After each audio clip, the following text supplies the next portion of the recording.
하나님 말씀 같이 살펴보도록 하겠습니다.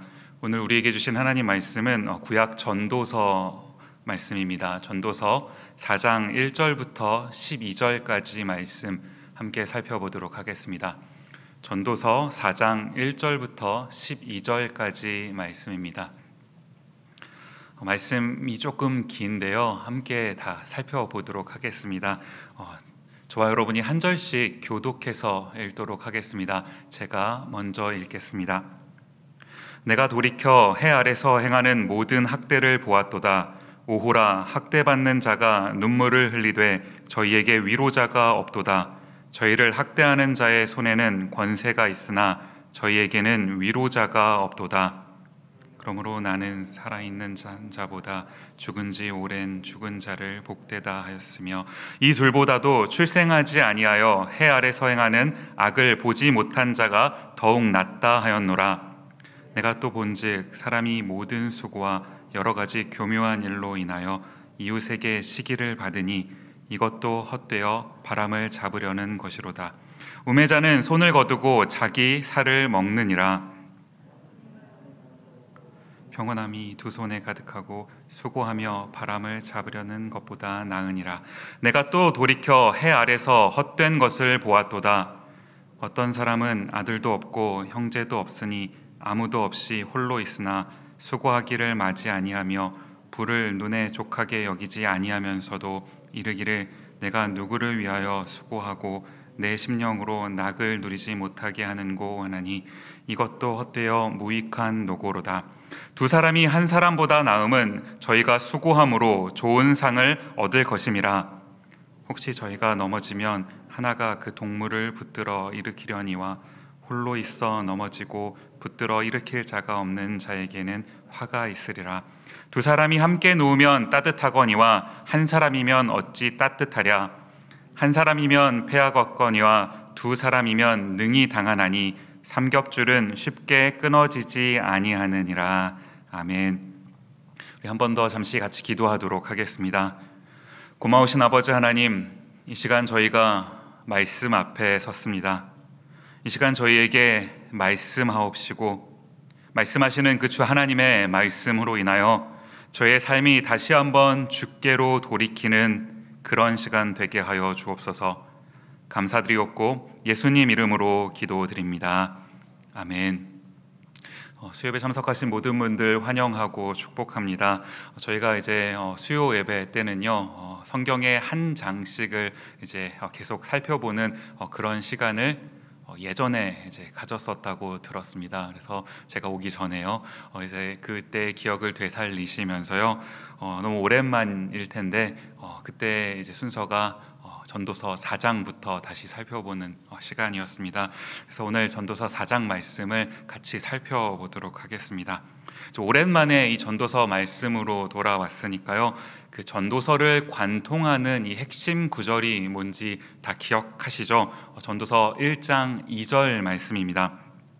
전도자가 가로되 헛되고 헛되며 헛되고 헛되니 모든 것이 헛되도다.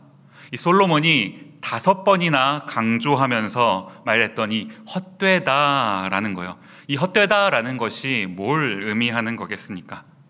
우리가요, 이 어떤 헛된 거요, 분명히 헛된 건데 그 헛된 거에 우리의 마음을 계속해서 쏟고 있다라는 겁니다. 그러니까 이 말씀이 무슨 말입니까? 그것이 헛된 거니까 지금 솔로몬이 말하는 게 뭐예요? 그 헛된 것을 그만하라 라는 그런 외침 아닙니까? 헛된 거에 이 마음을 계속해서 쏟고 있는 거요. 이거를 이제 다른 말로 바꾸면요, 우리가 집착 이렇게 해볼 수도 있을 것 같아요. 우리는요 어떤 거에 집착하고 살고 계십니까? 전도서가 지금 강조하는 게 뭘까요? 그게 아니라는 겁니다. 우리가 집착하는 그게 아니라는 거예요. 우리의 삶의 방향은 거길로 향해서는 안 된다라는 것을 가르쳐주고 있다라는 겁니다. 그렇다면 우리는 어떻게 살아야 되는 것일까요? 헛된 것이 있다면요, 헛되지 않은 것도 있는 거죠. 우리는 이 헛된 것에 대한 집착을 버리고 헛되지 않은 것에 집중하는 그런 삶을 살아야 한다라는 겁니다. 전도서 말씀을 통해서요, 이제 우리가 계속해서 이 부분을 살펴보게 될 텐데요. 이제 오늘은 특별히 4장 말씀을 중심으로 해서 이제 말씀을 같이 살펴보도록 하겠습니다. 이제 오늘 함께 살펴볼 이 전도서 4장 말씀은요, 이제 이런 말씀으로 시작을 합니다. 1절 말씀에 보시면요, 내가 돌이켜 해 아래서 행하는 모든 학대를 보았도다. 오라, 학대받는 자가 눈물을 흘리되 저희에게 위로자가 없도다. 저희를 학대하는 자의 손에는 권세가 있으나 저희에게는 위로자가 없도다. 먼저 함께 좀 살펴보고 싶은 부분은요, 이 학대라는 부분이요. 이제 우리가 이런 학대라는 말을 사용한다면 이 말 언제 저희가 사용하게 됩니까? 어떤 그 힘이 없는 어떤 상대방을요, 이제 가혹하게 대하는 이제 그런 태도, 우리가 학대라는 말에서 이런 것을 찾아볼 수가 있는 것 아닐까요? 참 그 입에 올리기가 싫은 그런 표현 중에 하나인데요. 갑질이라는 그런 말이요. 한 번씩 다 들어보셨을 거라고 생각을 합니다. 이 갑질이라는 게 뭘 의미하는 거겠습니까? 갑의 위치에 있는 사람이요. 다른 말로 하면 힘이 조금 더 있는 높은 위치에 있는 사람을 말하겠죠. 이제 그 사람이 을의 위치에 있는 사람에게 어떤 그 갑이라고 하는 자신의 지위를 이용해서 그 사람을 짓누르는 행위, 이제 이런 걸 의미하는 말 아니겠습니까? 가만히 이렇게 보면요, 우리가 살고 있는 이 세상은 이런 갑질로 참 가득한 것 같습니다. 많은 분들 지금 경험하고 계시는 회사는 어떻습니까? 회사라고 하는 어떤 전쟁터 속에서요, 사실 그 가운데 들어가면 도대체 누가 갑인지를 모르겠어요. 내가 생각하는 그 갑도 그 사람의 또한 그 높은 갑이 또 있을 테니까요. 그 얽혀있는 그 굴레 속에서 끊임없이 상대방을 짓누르게 되고 짓누르게 되는 이런 모습들이요. 사실 우리가 사회생활을 한다라고 할 때 어떤 우리에게 맡겨진 그 일이 힘들다라기보다는 그런 사회 가운데 얽혀있는 그 관계 속에서요, 그 관계의 힘듦이 우리를 더 어렵게 만드는 그런 것 아니겠습니까? 그러는가 하면요, 때로는 우리가 전혀 우리가 인지하지 못한 채 누구를 학대하고 있는 경우도 있더라라는 겁니다. 제가 이제 오늘 설교를 준비하는데요, 예전에 읽었던 책이에요. 그 책이 갑자기 떠올랐습니다. 책 제목이 뭐냐 하니까 왜 세계의 절반은 굶주리는가 라는 책입니다. 벌써 제목부터가 뭘 말하고 싶은 책인지 감이 오시는 것 아닙니까? 우리는요, 조금 더 잘 살고 싶습니다. 조금 더 넉넉하게, 기왕이면 조금 더 편안했으면 좋겠습니다. 지금 이게 잘못됐다라는 것을 말씀드리는 건 아니에요. 그런데 우리가 이런 조금 더 나은 그런 삶을 추구할 때 어떤 누군가는요, 조금 더는커녕 그 밥 한 끼가 없어서 굶어 죽는 그런 사람들이 있다라는 겁니다. 이제 이 책에서 다루었던 내용 중에서요, 아직도 제가 이제 기억에 남는 부분이 뭐냐 하니까요, 제가 그 개인적으로 고기를 참 좋아합니다. 딱 봐도 그렇게 생겼죠. 네, 고기를 굉장히 좋아하는데요. 이제 저처럼 고기를 좋아하는 사람들에게 그 고기를, 맛있는 고기를 팔기 위해서요, 그 소고기가 항상 맛있지 않습니까? 그 소는 배부르게 먹이고 있다라는 겁니다. 그런데 뭐예요? 그 소는 배부른데 사람은 굶어 죽어가고 있다라는 거예요. 그런 사람이 세계의 절반에 이른다라는 것 아닙니까? 이 부분이 참 우리에게 많은 것을 생각하게 하는 그런 부분 아닐까요? 그런가 하면 또 한 가지 살펴보고 싶은 부분은요, 이 학대라고 하는 이 부분이 꼭 어떤 그 상대방, 남과의 관계 속에서만 발생하는 게 아니더라라는 겁니다. 그 나를 학대하는 거예요. 참 이상한 게요, 우리가 그래도 뭐 다른 사람은 몰라도 나는 그래도 내가 좀 자연스럽게 그래도 좀 사랑할 수 있을 것 같다라고 생각하는 것 아닙니까? 그런데요, 가만히 보니까 그렇지 않다라는 거예요.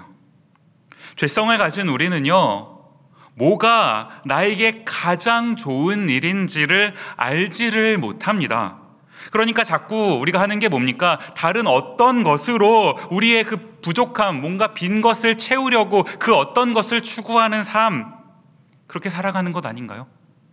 성경은요, 우리에게 그런 삶을 살라라고 말하지 않고 있거든요.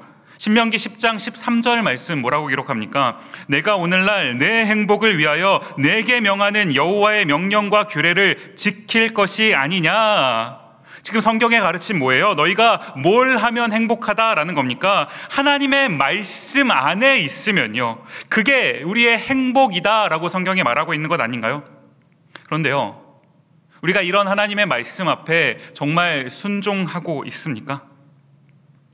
주의 말씀이 아니라요, 자꾸 그 어떤 다른 것에도 우리가 기웃기웃하고 있는 것 아닌가요? 우리가 성경의 가르침이 무엇인지 알면서도 자꾸 다른 데에 기웃기웃하고 있는 거, 우리가 우리 자신을 학대하고 있는 건 아닙니까?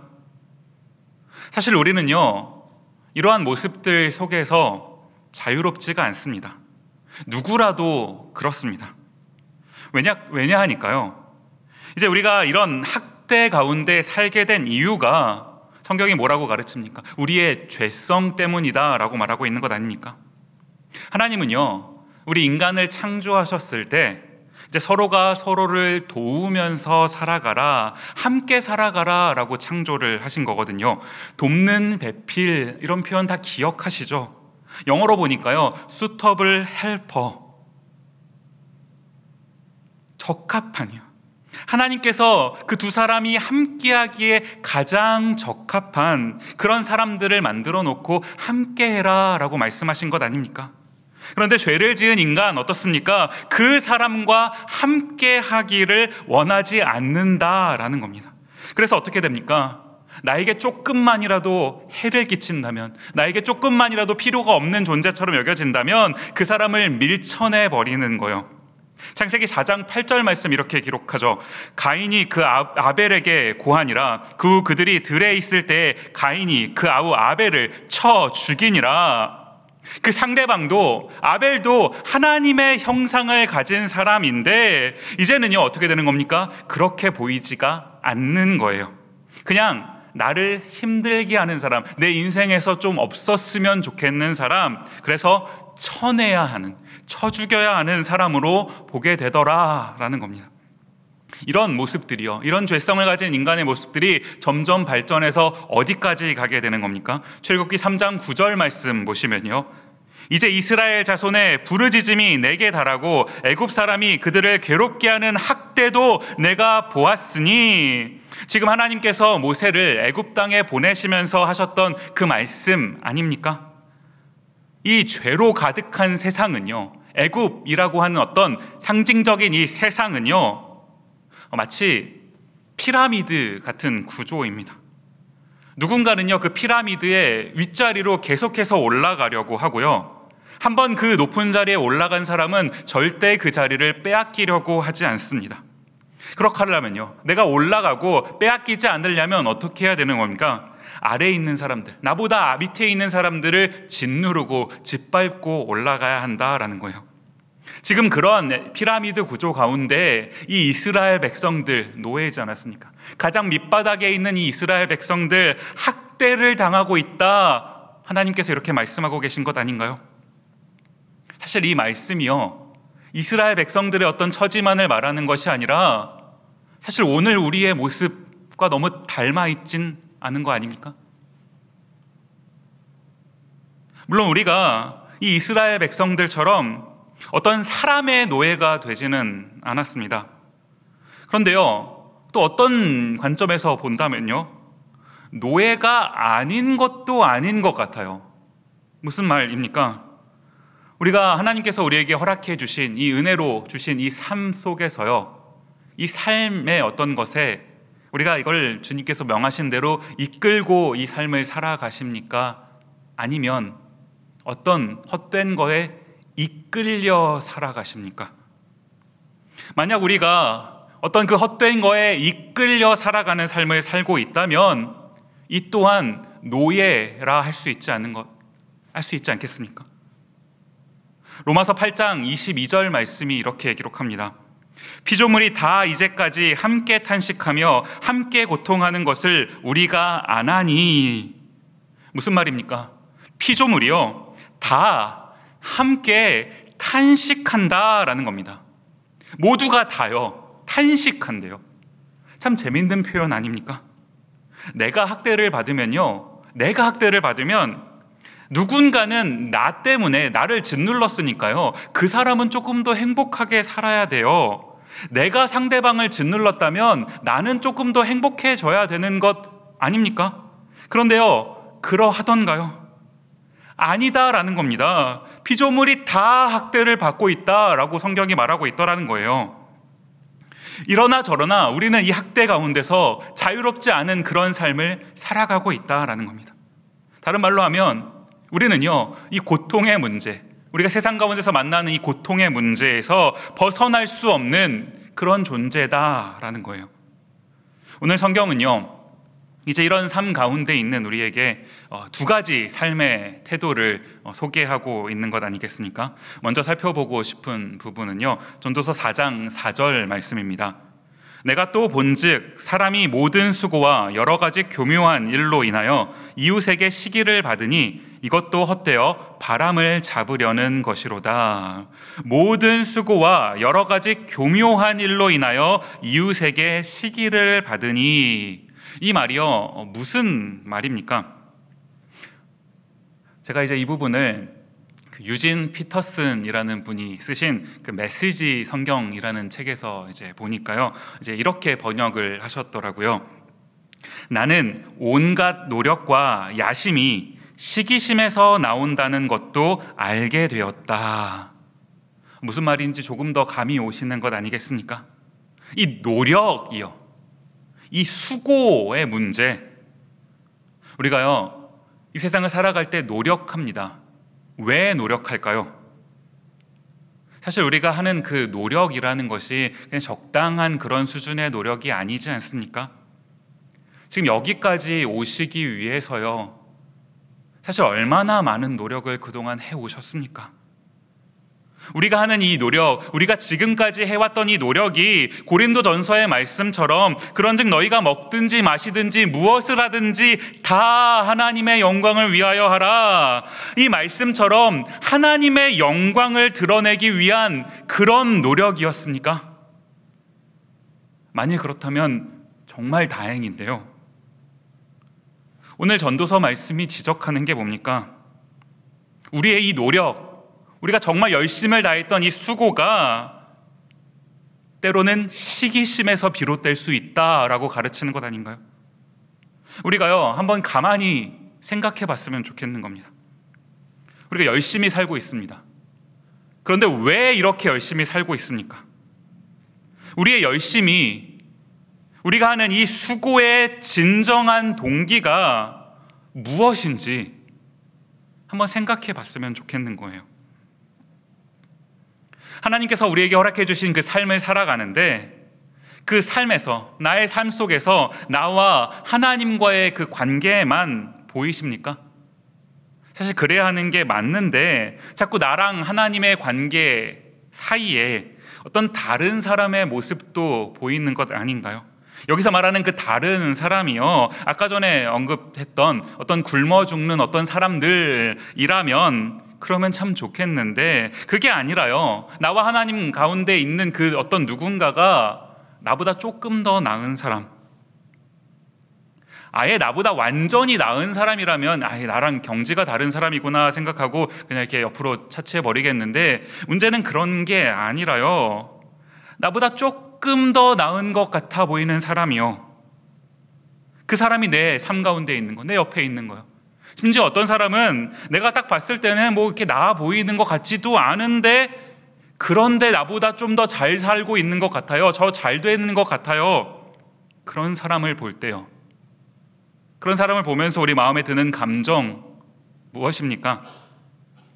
시샘, 질투, 이런 감정이 생기는 것 아닙니까?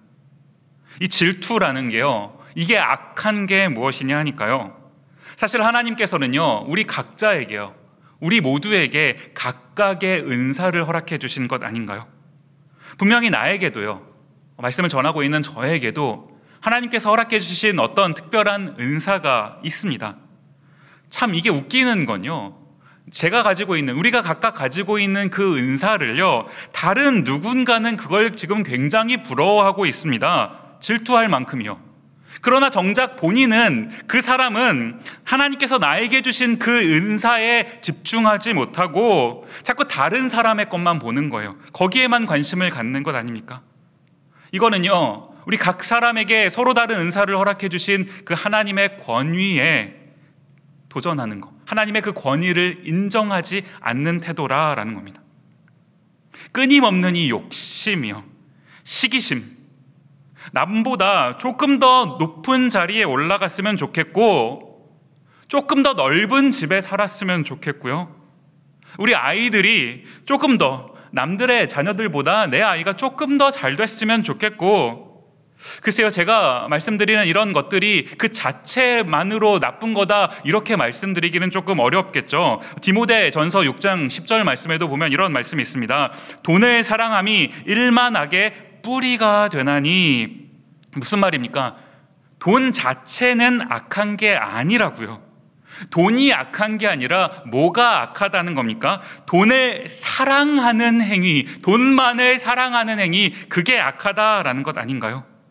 이 돈이라는 거 상징적인 어떤 거죠. 이 헛된 것, 하나님 이외의 다른 어떤 것, 우리의 마음을 빼앗는 그 헛된 것, 거기에 우리가 마음을 빼앗길수록요, 그 헛된 것에 우리의 마음이 빼앗겨질수록 헛되지 않은 일에 마음을 쏟을 수가 없는 겁니다. 우리의 마음이 이미 뺏겨져 버렸으니까요. 성경은 그것이 악하다라고 가르치고 있더라라는 겁니다. 우리가요, 이렇게 살 수 있다라는 거예요. 우리가요, 무언가 열심을 내어 살고 있다면 우리 인생 열심히 사는 거 얼핏 보면 참 좋은 일입니다. 그런데 이 열심의 그 내면의 동기가 무엇인지, 그 동기도 선한 것인지 우리가 한번 깊이 생각해 보았으면 좋겠는 겁니다. 그러는가 하면요, 이와는 반대되는 태도도 있더라는 거예요. 전도서 4장 5절 말씀에 보시면요, 우매자는 손을 거두고 자기 살을 먹느니라. 지금 이게 뭘 의미하는 말씀입니까? 개역 개정판 성경으로 이 부분을 보니까요, 이렇게 번역을 했더라고요. 우매자는 팔짱을 끼고 있으면서 자기의 몸만 축내는도다. 이 우매자라는 거예요, 어리석은 사람. 누가 어리석은 사람이라는 겁니까? 이 세상을 살아가면서 이 끊임없는 어떤 그 경쟁 구도 속에서요, 어떤 사람은요, 그 경쟁 속에서 지기 싫어서 시기심으로 열심을 내는 거, 우리가 아까 전에 살펴본 것처럼 이것도 옳은 태도 아니다라고 말씀을 드렸습니다. 그런데 반대로요, 이런 사람도 있다는 거예요. 나는 그런 경쟁에 뛰어들고 싶지가 않은 거예요. 그래서 어떻게 한다는 겁니까? 팔짱을 끼고 앉아서 아무것도 하지 않는 거예요. 하나님은요, 우리를 이렇게 살라고 창조하신 게 아닙니다. 하나님께서 우리를 창조하셨다면, 이 세상에 살도록 허용해 주셨다면 분명한 이유가 있으신 거거든요. 우리가 그것을 깨닫지 못하고 하나님께서 우리에게 허락해 주신 그 인생, 이 시간이라고 하는 이 귀한 선물을 낭비한다면, 우리 예수님께서 하셨던 그 무서운 책망의 말씀 기억하시는 것 아닙니까? 악하고 게으른 종아, 악하고 게으른 종아. 잠언에서도 보면요, 이와 비슷한 말씀을 주신 것 아닌가요? 잠언 26장 14절 말씀에 보시면요, 문짝이 돌적이를 따라서 도는 것 같이 게으른 자는 침상에서 구으느니라. 게으른 사람을 책망하시면서 하신 말씀 뭡니까? 게으른 사람은요, 이 침상에서 이 힌지, 경첩처럼요, 왔다 갔다 거기에서만 뒹군다라는 이 말씀이요. 물론 이 말씀이 이제 1차적으로 정말 어떤 게으른 사람을 지칭하는 그런 말이기도 하겠지만요, 우리가 이 말씀을 조금 더 넓게 해석을 해본다고 한다면요, 이 침대라고 하는 거요, 내가 좀 편한 곳, 침대는 항상 편한 곳 아니겠습니까? 내가 편하게 느끼는 어떤 곳이요, 내가 부담 없이 이 정도면 충분히 편하게 지낼 수 있는, 딱 거기까지, 내가 거기까지만 하겠다라고 하는 거예요. 하나님께서 우리에게 원하시는 삶은 거기까지가 아니더라라는 겁니다. 오늘 우리가요, 요즘을 살아가고 있는 우리가요, 한 번도 안 살아본 그런 삶을 살고 있는 것 아닙니까? 정말 저희 항상 고백하는 찬양의 가사처럼요, 내일 일은 난 몰라요, 하루하루 살아요. 참 요즘의 삶의 모습이 꼭 이 찬양의 가사 같아요. 하루하루 그냥 살아가고 있는 것 같습니다. 뭔가 바뀌는 것도 엄청 많고요, 세상 돌아가는 일도 정신이 없습니다. 그런데 심지어 이 신앙생활하는 이 일, 이것까지도 막 바뀌는 것 아닙니까? 신앙생활 한번 하는 게 왜 이렇게 힘든지요. 유튜브에 접속을 하지 않으면 예배를 드릴 수가 없는 이런 상황 가운데 우리가 놓인 것 아닌가요? 사실 사람들은요, 이런 변화를 항상 즐기는 것은 아닙니다. 그래도 우리가 어느 정도 좀 예상이 가능하고 어느 정도 그래도 좀 비슷비슷한 그런 환경을 만날 때 거기서 안정감을 누리는 것 아닙니까?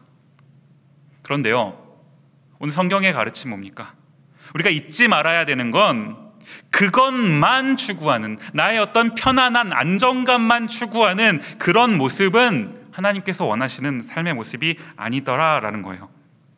제가 이제 이 장면을 묵상을 하고 있는데요, 문득 구약 성경에 나오는 갈렙 할아버지가 생각이 나는 거예요. 정복 전쟁을 이제 다 마친 겁니다. 이제 땅을 분배하는 그 장면인데요, 이쯤 되면 갈렙이 이제 연배가 지긋하신 이제 할아버지가 되신 것 아닙니까? 갈렙 정도 되는 분이, 그 정도 경력에, 그 정도 짬밥에요, 그런 분이 내가 그래도 수고했으니까 노른자 땅 나한테 달라라고 한다면 누가 그거 거절할 수 있었겠습니까? 그러나 그때 이 갈렙 할아버지가 했던 말씀, 여호수아 14장 12절 말씀이요, 그날에 여호와께서 말씀하신 이 산지를 내게 주소서, 당신도 그날에 들으셨거니와 그곳에는 아낙 사람이 있고 그 성읍들은 크고 견고할지라도 여호와께서 혹시 나와 함께 하시면 내가 필경 여호와의 말씀하신 대로 그들을 쫓아내리이다. 이 산지를 내게 주소서. 이 결단이요, 이 산지 어떤 산지입니까? 아직 아낙 자손이 살고 있는 산지예요. 그러나 하나님께서, 주께서 내게 말씀하신 대로 내가 이 땅을 차지할 것이니 아직 전쟁을 더 해야 되는 그런 땅일지라도 그 땅을 나에게 주십시오 라는 것 아닙니까? 저는요, 이 갈렙 할아버지의 이 결단, 우리 안에도 이런 결단이 있었으면 좋겠는 겁니다.